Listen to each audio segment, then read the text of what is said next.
Bismillahirrahmanirrahim. Assalamualaikum warahmatullahi wabarakatuh. Waalaikumsalam warahmatullahi wabarakatuh. Alhamdulillahi wassalatu wassalamu ala rasulillahi Muhammadin sallallahu alaihi wasallam.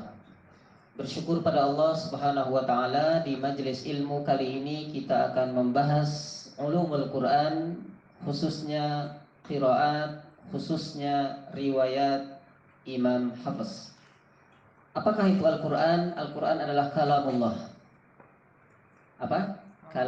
Kalamullah, firman Allah. Banyak sekali ilmu yang mempelajari tentang Al-Quran. Salah satunya ilmu qiraat, ilmu nahwu, ilmu bahasa Arab, ilmu tafsir, ilmu balaghah. Nah, kita spesifikkan lagi kali ini, sore ini kita akan belajar ilmu qiraat. Nah, apakah itu ilmu qiraat? Ilmu yang mempelajari bagaimana bacaan yang disesuaikan dengan Rasulullah Shallallahu Alaihi Wasallam. Ternyata Rasulullah mengajarnya kepada para sahabat, dan ternyata ada sahabat yang bacanya beda-beda. Antara Umar bin Khattab dan Hisham bin Hakim bacaannya beda, dan Rasulullah benarkan semuanya. Ketika sudah dibenarkan oleh Rasulullah Shallallahu Alaihi Wasallam, maka jadilah dia sanad. Maka ada bacaan yang diriwayatkan kepada Ali bin Abi Thalib, ada kepada Abdullah bin Mas'ud, ada kepada Mu'ad bin Jabal, Zaid bin Sabit, dan sebagainya. Nah, para sahabat mengajarkan lagi tentu kepada sahabat yang lainnya, kepada para tabi'in, tabi'in, salah satu imam qiraah yaitu Imam Asim. Imam siapa? Imam Asim. Beliau bernama Abi An-Nujud, tentu kunyahnya bernama Abu Bakar. Jadi inilah Imam Asim, imam qiraat dari riwayat Hafiz. Beliau punya dua murid bernama Hafiz dan juga Syu'bah. Jadi dua murid daripada imam qiraah Imam Asim bernama Hafiz dan Syu'bah. Harus hafal ini. Sebagai seorang yang menekuni bacaan Al-Quran harus hafal ini. Bacaan Imam Asim, riwayat Hafiz. Hafiz. Nah, ini bacaan yang paling dipakai mayoritas umat Islam bahkan di seluruh dunia, yaitu Imam Hafiz. Kita dari kecil selama ini diajari oleh guru-guru kita, ternyata riwayatnya Imam Hafiz. Imam Hafiz dari siapa? Dari Imam Asim. Imam Hafiz adalah anak tirinya Imam Asim, sehingga memang sangat dekat. Apa yang dibaca ayahnya didengar oleh anak tirinya itu. Imam Asim ini dari siapa? Beliau ternyata mempunyai guru dari Zir bin Hubeish, ada Abdullah bin Mas'ud, Utsman bin Affan, Ali bin Abi Thalib, semuanya dari Rasulullah Sallallahu Alaihi Wasallam. Nah, apa saja ciri khas bacaan ini? Nah, karena bacaan kita mulai detik ini disandarkan kepada Imam Asim, sehingga bacaan kita bersanad, maka salah satu ciri khasnya disebut yakni dengan usul. Apa? Usul. Yang kedua farsh. Apa perbedaannya Ustaz? Kalau usul ini kaidah umum. Contoh mad wajib. Mad wajib itu dibaca 4 atau 5 harokat. Mad jais dibaca 4 atau 5 harokat. Ini yang Thariq Syatibiyah, yang satu jalur. Ternyata Imam Hafiz punya murid lagi banyak, murid sampai kepada kita, itu namanya Thariq. Apa namanya? Thariq. Jadi Thariq ini dalam periwayatan Al-Quran dia dikenal dengan sanad. Maka mulai detik ini bacaannya harus tahu. Bacaan saya Imam Hafiz. Selanjutnya, apa usul yang pertama? Usul yang pertama dalam membaca Bismillahirrahmanirrahim.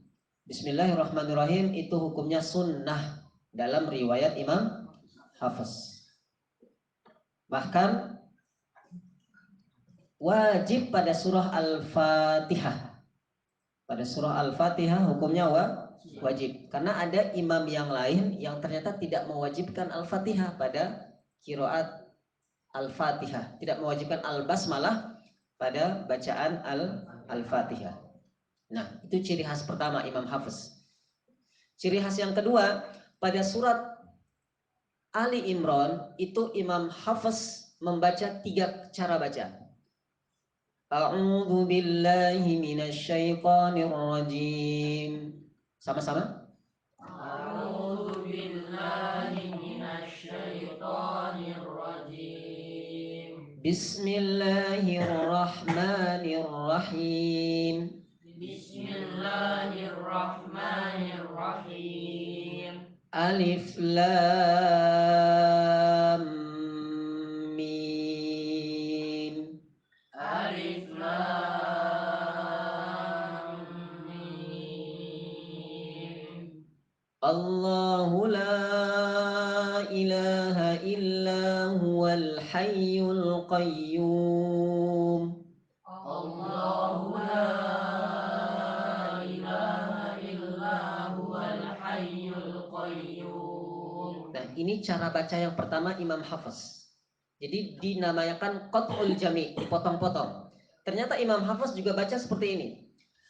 Alif Lam Mim. Allahu la ilaha illa huwal hayyul qayyum. Jadi sama-sama. Jadi mimnya itu yang kedua dibaca 2 harokat. Yang pertama lam 6 harokat, mimnya 2 harokat tambah mallah. Alif lam mim Allahu la. Ini seperti Syekh Rashid Al-Afasi, beliau membaca demikian, dan ternyata Imam Hafiz seperti itu. Sama-sama 1 2 3. Alif lam mim Allahu la ilaha illa huwal hayyul qayyum. Nah, itu Ali Imran ayat 1 dan 2 ternyata ada 3 cara baca. Sudah berapa cara baca itu? 2. Satu lagi. 6 lanjut. Alif Lam Mim Allahu la ilaha illa huwal hayyul qayyum. Sama-sama. Alif Lam Mim. Allahu la ilaha illa huwal hayyul qayyum. Nah, demikian itu cara baca dalam surat Ali Imran. Seluruh dunia mengakui ini cara bacanya ada 3 cara. Imam Hafiz membaca demikian. Kemudian tentang kaidah imalah, untuk Imam Hafiz itu hanya 1 tempat, yaitu pada kalimat Bismillahi majreha. Sama-sama. Bismillahi majreha wa mursaha. Kalau dalam riwayat yang lain itu banyak. Contoh dalam riwayat Syu'bah ada arreehus. Nah, itu insya Allah lain waktu kita pelajari. Wadduhe itu riwayat yang lain. Nah, khusus riwayat Hafiz yang namanya imalah itu ada berapa tempat? 1 tempat, yaitu pada kalimat Bismillahi majreha wa mursaha. Nah, apalagi ciri bacaan Imam Hafiz yang harus kita kuasai sebelum kita baca 30 juz, sebelum kita menuntaskan program ini, yakni pada mad jaiz dan mad wajib. Mad jaiz dan wajib jangan terbalik. Kalau mad jaiz itu setiap ada mad tabi'i pada 1 kata. Contoh Al-Baqarah ayat 5. Ulaika. Sama-sama kita baca ayat 5. Ulaika ala hudam mir rabbihim wa ulaika humul muflihun. Contoh mad wajib yang lain, An-Naba ayat 1. Amma yatasaalun. Imam Hafiz membaca 4 boleh, 5 boleh. Itu untuk riwayat Hafiz. Sedangkan pada mad jaiz, contoh ayat 4 itu. walladzina yu'minuna bima unzila ilaika wa ma unzila min qablik wa bil akhirati hum yuqinun. Sama-sama praktekkan mad jaiz. Walladzina yu'minuna bima unzila ilaika wa ma unzila min qablik wa bil akhirati hum yuqinun. Nah, nanti ketika setoran juz amma atau juz 1, juz 2 diingat-ingat. Jangan sampai dibaca 2 harokat. Masih sering Ustadz dengar baik bacaan yang membaca mad wajib dan jaiz masih tercampur-campur.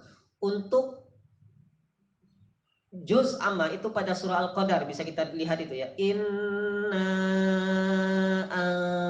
anzalnahu fi lailatul qadr. Sama-sama. Inna anzalnahu fi lailatul qadr. Nah, khusus mad jaiz ini ada kelonggaran.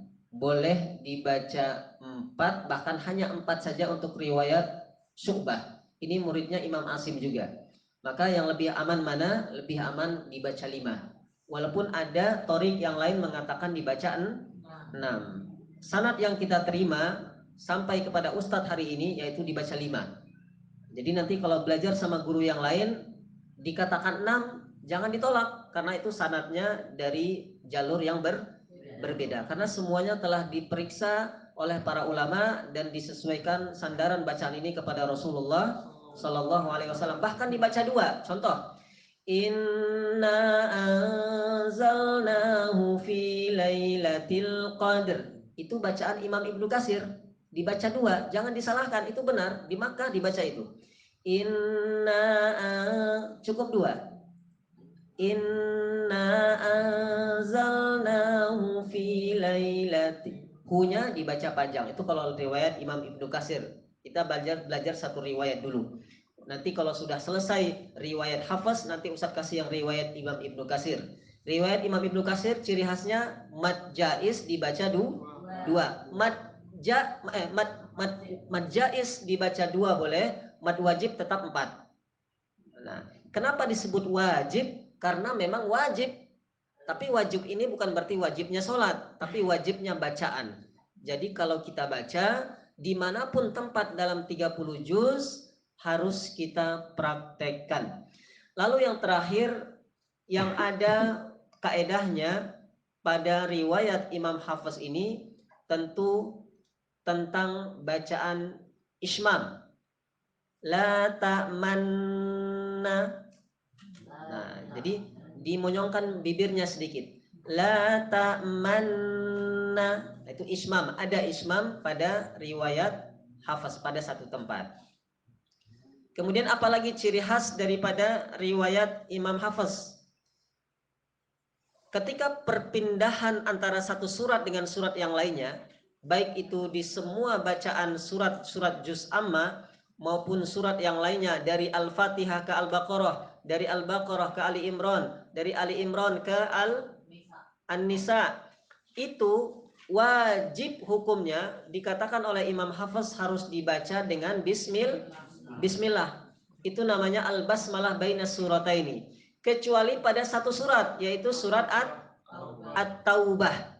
Surah At-Taubah tidak boleh membaca Bismillahirrahmanirrahim. Karena memang surat At-Taubah ini tidak pernah dicontohkan oleh Rasulullah Sallallahu Alaihi Wasallam untuk memulainya dengan Bismillah. Semua riwayat, semua imam kiroat, baik Imam Ibnu Katsir, Imam Al-Kisai, Imam Ad-Duri, Imam An-Nafi, semua imam-imam kiroat yang 10, karena yang tersambung dengan Rasulullah itu hanya 10.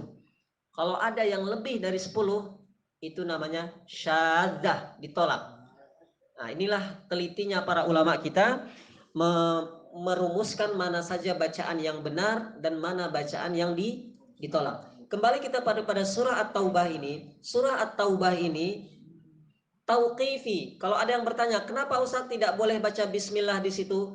Karena sudah ditetapkan oleh para ulama dan Rasulullah pun tidak pernah mempraktekannya langsung kepada awal ayat daripada surah At-Taubah. Nah, pelan-pelan nanti ketika membaca, ketika setoran hafalan, nanti ilmu-ilmu ini dipegang ya. Ini usul-usul ini. Kalau farsh itu artinya kaidah khusus. Contoh Malik Yaumiddin, ma-nya harus dibaca panjang. Untuk riwayat Hafiz tidak boleh dibaca pendek. Malik Yaumiddin itu nanti riwayat yang lain, riwayat Imam Ibnu Katsir. Ketemu nanti pada surat An-Nas, Malikin Nas, jangan diikuti dengan Al-Fatihah, ma-nya tetap dibaca pendek. Malikin Nas. Kebanyakan terbalik-balik, ada yang di Al-Fatihahnya dipendekkan, yang An-Nasnya dipanjangkan. Malikin Nas. Nah, itu namanya farsh. Apa artinya farsh, Ustadz? Farsh itu bukan faris nama orang. Farsh itu artinya kaidah khusus yang itu tidak diberlakukan pada semua Al-Quran, hanya tempat-tempat tertentu. Contoh kalimat Malik. Tapi kalau mad jaiz, mad wajib itu semua berlaku pada 30 juz. Nah, itu bedanya farsh dengan usul. Baik, anak-anak Ustadz semuanya, semua yang mendengarnya, inilah kaedah-kaedah umum. Insya Allah pelan-pelan ini diperbaiki dengan talaqi, dengan setoran, dan juga dengan munawwabah. Setelah ini kita lanjutkan bacaan, setoran sesuai dengan kelompoknya masing-masing. Kita tutup pertemuan ini dengan membaca kafaratul majlis. Subhanakallahumma wa bihamdika asyhadu an la ilaha illa anta astaghfiruka wa atubu ilaik. Assalamualaikum warahmatullahi wabarakatuh.